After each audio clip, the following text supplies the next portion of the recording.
I want to ask you a question, which is, how well do you know your family members, your friends, or even work colleagues?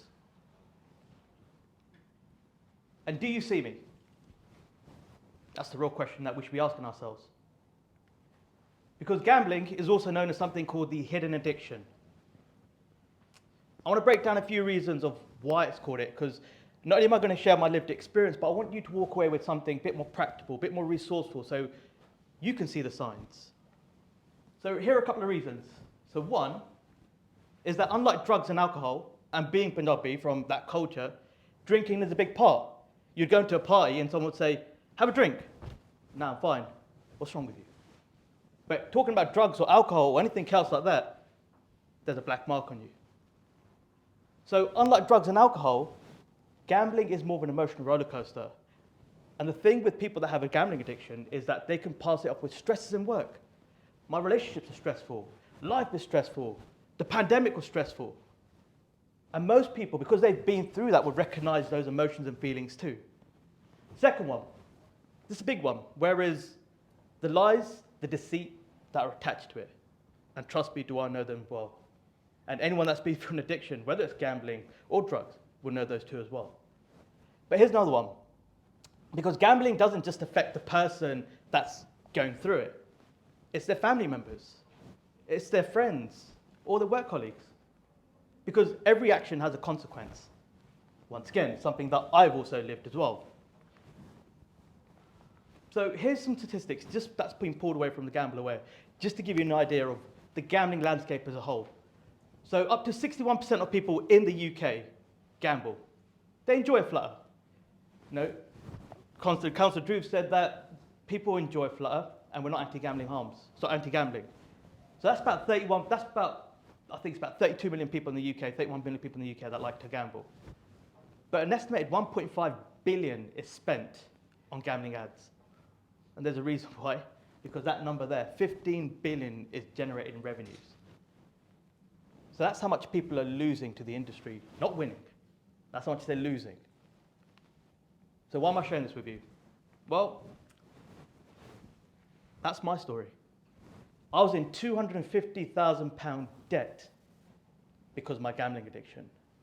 So how did I even get there? Well, I want to say this, I'm proud I'm saying this as well. I was born on the 1st of July 1985 in a fantastic hospital called Wexham Park. I'm born and raised in Slough. No matter how much Slough gets a bad press, and any World War II poems that's named after it, I love this place. It's home to me. I went to Foxborough Primary School. Then I went to Langley Wood Secondary School, which is now Langley Academy. Damn, I went there the other day, I took my child on a little science course there. I was blown away by how much has changed. I've got friends, I've got family, this is home to me. And for that part of my life, growing up as that young child from a Sikh household, I've got 4 brothers, 2 older, 1 younger. My mum had 4 boys in 5 years. Mad woman, I don't know why she did that. But they were immigrants. My dad was from Kenya, came to England. My mum was from India, came to England. But growing up, I saw a different part of my world. I saw my dad being an alcoholic. I saw my mum working nights in Asda, in Sydenham. But that didn't change my life, which I didn't think it changed. But the truth was, gambling started in 2009 after I finished university. See, I was told if I grow up, I'll go to university, get a good job, I'll get a great degree, I'll go and live this lifestyle, have children. I was formed on this societal pressure that I should become someone, but am I truly that person? My parents are never pushy, they never pushed me into that side, but you know what I did? I said, you know what, I'm going to follow that path anyway, because I want to do something with my life. Or I want people to think I'm doing something with my life. So I went to university, and I did one of the typical Indian degrees. Can anyone guess what that is? Business. Law. But I'm doing business now. Medicine. Medicine, but anyway, economics, medicine, dentistry, optometry. If you're not doing none of those, guess what? You're a failure. And that's because our parents' generation came from a different place and a different society. We're not knocking them. They grew up in a different reality to where we are right now. We live in a world, we've got YouTube influencers, TikTokers. Our parents like, The Makarabia, which means that your mind gone crazy. That means they don't understand it. So when I left university in 2007 I left university, but I started a business after I left that, and I made a bit of money. And I remember being in Birmingham on a night out with my friends, and I said, Harj, let's carry on the party, let's go to a casino. Well, what are you going to do there? Well, guess what, man? They give you free drinks, they give you free food. I don't know if they still do it now, because I haven't stepped in one for the past 4 years. But back then, cool, I'll go in there.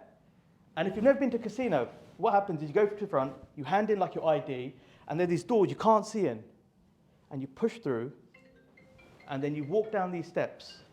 I remember walking down these steps, and I remember hearing the sound and seeing the croupier and listening to the roulette machine. I can hear people just laughing, joking. And I've always thought about a casino being, like you said, James Bond. I've always associated it to being a place of high esteem. I'm walking down there feeling like great, like $1 million. My friends go down to a blackjack table, and they're like watching me. I'm watching them. And guess what I did get? My drink and some free sandwiches. I remember my friends playing blackjack, and they said, oh, why don't you join us? I was like, no, man, I'm good. They go, listen, it's easy. Just join us. So I put £20 in, and I remember feeding these chips. I put £1 down, put £5 down, and betting. They're saying, hit on this, stick on this, double down on this. This is a blackjack. Within 30, 40 minutes, I've turned £20 into £60. I'm Indian. Free money. This is easy. And it happened so quickly. But then what happened was I started going more often. I started going maybe once every 2 weeks, then once every week, then once every other day, then every day. Then I thought, hold on, I don't need to go to casino because my friend introduced me to a place called the Bookmakers. So in the casino, I was doing things like blackjack, roulette, three-card poker, baccarat. In a Bookmakers, I was doing horse betting. I was doing the greyhounds. But then something happened, and something shifted. Does anyone recognize what that is? Mobile phones. The rise of Vegas in your pocket. Which meant I didn't need to waste time going to a casino. I didn't need time to go to a Bookmakers. Everything I had was in my hand. And that went from £10 bets to now £50 bets, to £100 bets, to £1,000 bets. Hey man, there was times where I bet £2,000 and I won £10,000. There'll be times where true story, I was sitting at a working toilet. I was sitting in the toilet at work. I remember putting down a few bets, and then within 20 minutes I lost £9,000 sitting at the toilet in work. And the things I said to myself, you would never wish upon your best friend or anyone around you. The way you talk to yourself, the way you batter yourself, the things I was saying to myself. I was in such an emotional state. But guess what? I had to change my face. I had to wear a different mask and go back into the office like nothing happened. This was my life from 2009 to June 2020. I hid it from everyone. I met my wife on a flight back from New York in 2012. Got married in 2014. Had our first child in 2017. His name is Jeevan. And in June, something happened. As I was with my wife, I was lying, but she didn't know. Where's this money going? Why are we not booking holidays?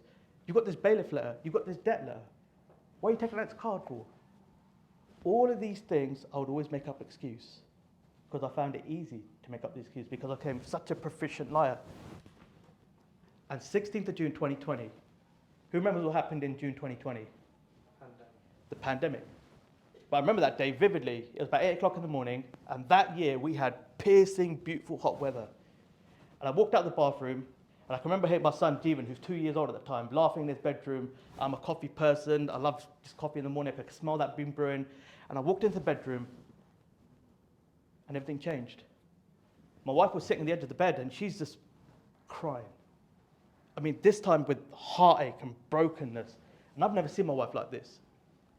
And I asked her, I go, what's wrong? And I asked her, and I kept asking, what is wrong, man? Tell me, speak to me. I'm your husband. I can make things right. And then she looked up at me with these eyes of disappointment. Has anyone ever done that to you? Where they've looked at you and you just felt that gut wrench where your heart drops to your stomach? That happened to me, but for the wrong reason. because what I noticed was my phone in her hand. And I never cared about what was going on in her problems. It became about me again. It became about what she found out, what lies she's seen. And they're in black and white. All the transactions, you've got access to my online bank account. Transactions after transactions after transactions to the tune of £250,000. That's £250,000 in debt. And that's it. She looked at me and she just started swearing, screwing. She ran downstairs, called her father, called my mother, and she just said, right, you're done. Pack your bags, get lost. I'm done with you because you've broken my trust. When we got married, you said you weren't going to hurt me, you weren't going to break my heart, and you've done that today. And I begged, and I got on my knees, and I groveled. I said, let me make this right. Let me make it up to you. Let me make sure I can do everything I can. And I did. I was like, do you know what? Let me go on this journey. But truth was this. Who do I ask for help? Because the one thing that I wanted to do was, my wife said, if we are going to work at this marriage, you're going to get professional help. Who do I ask? My parents? My friends? My family? Nah, I can't do that, not in my culture. Because what would they think of me? Am I going to bring bitterness in the family, which means shame? Would I lose friends? Would I lose the people that I knew that I trusted? Because I was a massive people pleaser. It fed me, it fueled me. I was the life and soul of the party, the first one on the dance floor doing bunga and the last one off. But this was hard, and I almost let my ego get the better of me. But do you know where I went to help? I went to this place to get asked for help. Does anyone recognize that place in Slough?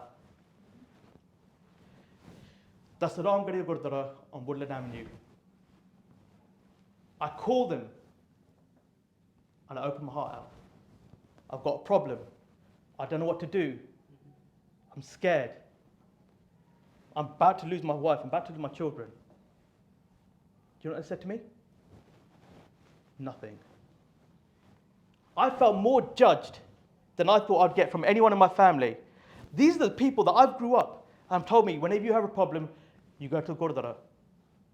You trust in your Guru. You trust in the Granth Sahib. This is my faith that I'm meant to be leaning on. But yet my faith is judging me. I've gone to one place that I've always been told that you should seek solace. I felt more broken. I felt like I'm a failure. My children don't deserve me. My faith doesn't even want me. I'm a waste of a human space. I'm £250,000 debt. I saw everything that it would take for me to build my life to where I need to get it to. And it was hard. I couldn't do it. I was weak. And what I'm about to say next, if anything I say in my story triggers anyone, please just take a step out. 18th of August 2020. I was coming back from Nottingham. About 11:30 at night. These thoughts, you're a failure. You're not worth it. Who are you to have this family? I've also found out I've got a second child on the way. I couldn't hack it. So do you know what I did? I was driving on the M1, near Leicester Services, took my seatbelt off, closed my eyes, and so whatever happens, happens.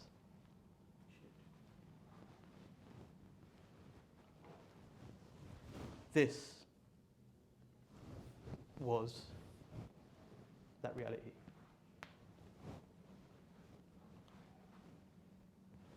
Not a lot of people share this. And even in this world, we're told we shouldn't use the word suicide. Even if I talk about that word on social media, I have to use the word unalive. Why can't we be honest and open about these conversations so we can change perceptions? Do you know, I walked out of that without any broken bones. Just a few scratches on my face, just like that. Is this a sign from God? Is this a sign from the universe? Maybe. But do you remember my son Jeevan, the 2-year-old? In my language, his name means life, bringer of life. 2 days after I attempted my own life, he said something to me that changed me.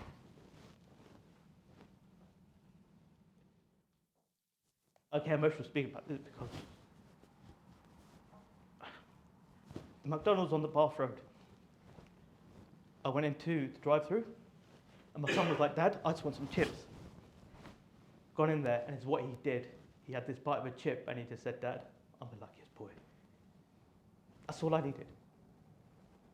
And that was a catapult that I needed to change my life around. So since then, I went to GamCare. I called him. The first time I picked up the phone, I must have been sobbing. Much worse than I was just doing now for about half an hour, 40 minutes. It felt like 3 hours, but it's the first time that no one judged me. And I want you to read that quote just for a second, because this is the power of therapy. Because as men, or people that go through issues, they don't want to seek therapy because they think it's weak. But there's strength in your vulnerability. So that quote, therapy is about understanding the self that you are. But part of getting to know yourself is to unknow yourself. I realized that gambling was never the problem. That was the driver for something that I was avoiding in my life and that hurt me. My dad was an alcoholic. There was something that happened when I was 8, 9 years old that shaped my reality. I lacked love and I lacked significance. Gambling gave me both of those. And I say that because when you get down to it, and I've spoken to quite a few people now, when I ask them those two questions, where are they lacking that? They realize that gambling isn't the problem, but it does cause problems in people's life. So since then, on the 5th of October, I decided to share my story. Haj, this is me. I'm a recovering gambling addict. This is my journey. And I'm fortunate where I've been able to share my story on some of these platforms. I've been grateful. I've been on GB News, BBC Radio Berkshire. I've spoken at the House of Lords because of GamStop and GamCare. And I've spoken at the House of Commons. That sounds great, and I love doing that. I love sharing my story. I love being open about this. Why? Because the more lived experiences, Sahel was talking about this, more lived experience that we can share from the people that have gone through it, the more that we can help people through it. Whilst that sounds great, do you know what I really love about what I do? This. The impact I get to have. I have a career, which is my business, but my true calling in life is to support those that are going through what I went through.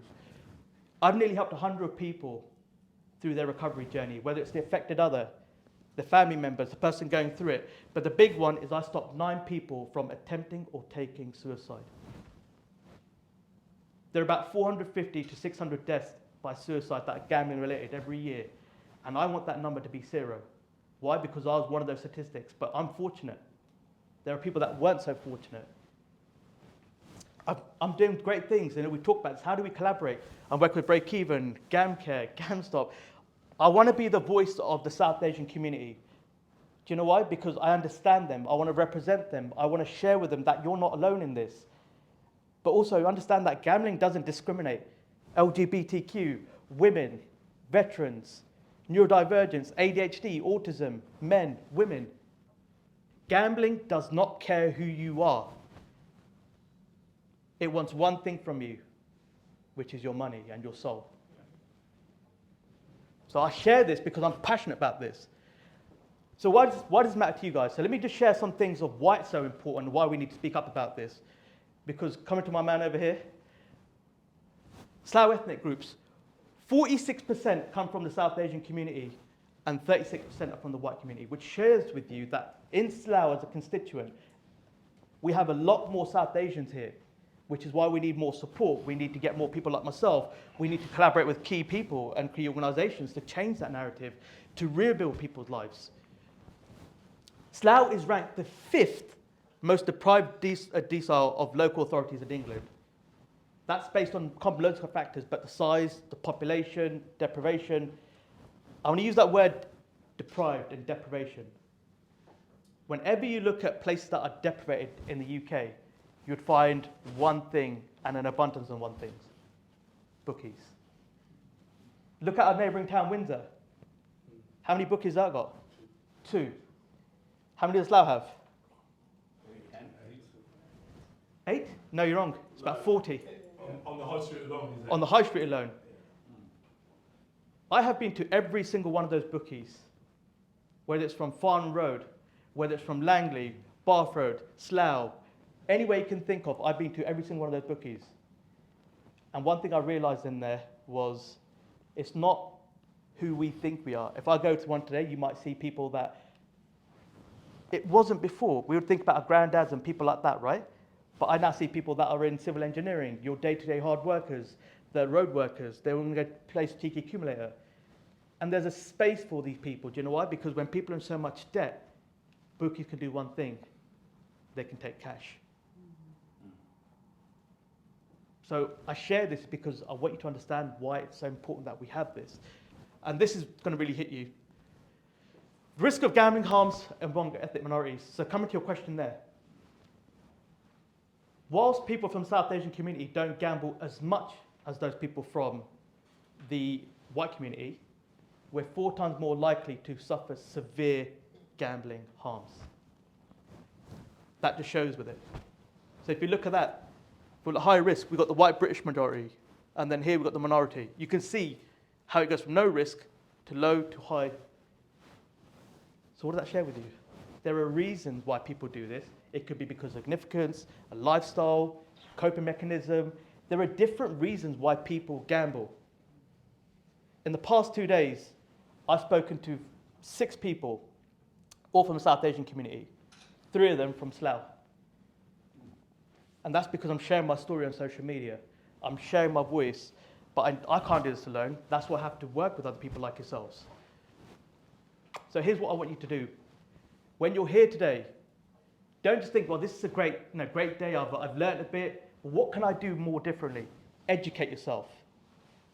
I work with organizations where we're running workshops, whether it's a full day, half day, 60 to 90 minutes. And guess the best thing about this is there's no cost associated to you.